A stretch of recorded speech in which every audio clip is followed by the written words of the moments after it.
Alright guys, here we are for another video. Today is going to be talking about the patch notes that we had yesterday, February 16 in Dwarven Realm Season 3.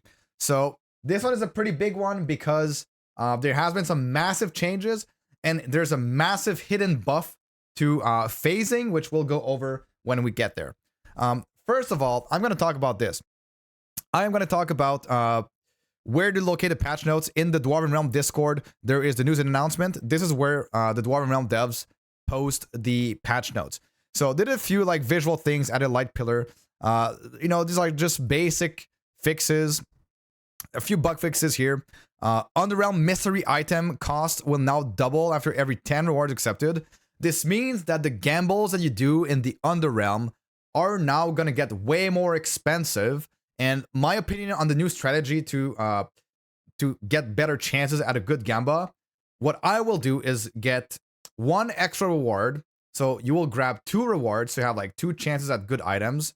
And then you only do doubling the rewards, tripling the rewards, and doubling the chest or tripling the chest. You do not ban anymore. You only grab one extra reward if you want it. And then you just grab as many multipliers as you can for your gambas.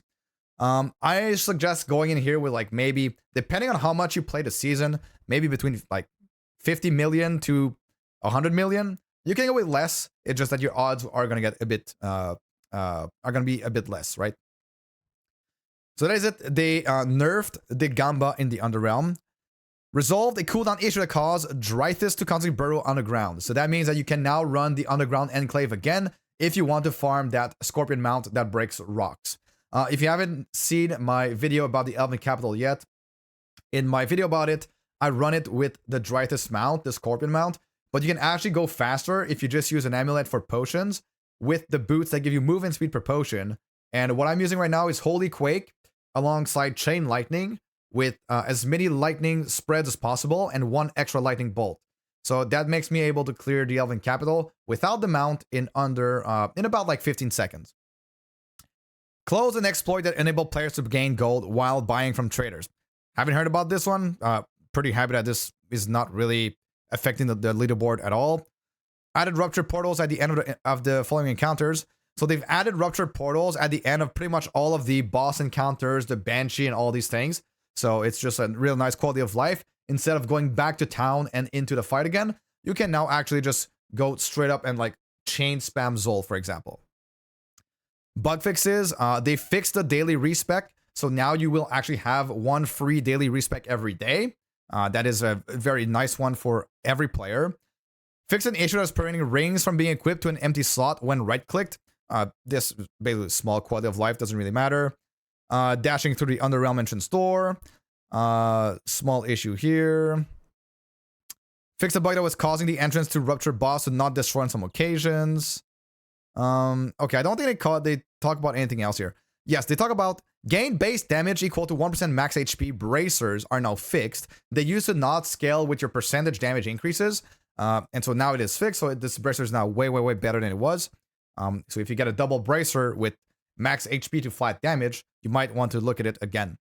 Fix an issue where gain 1% max HP for every crit chance above 100.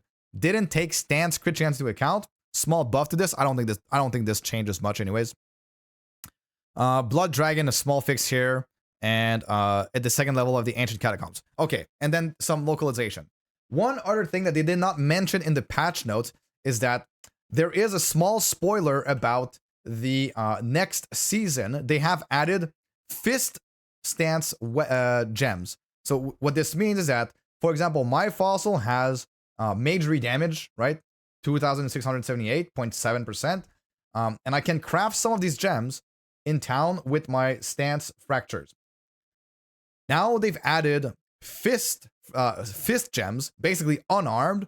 So this is a very nice spoiler into the next season, which I think should be able to get some very nice unarmed buffs. I mean, maybe some unarmed builds, and who knows, unarmed might even be the meta. Maybe some unholy void buffs. It is still to be seen.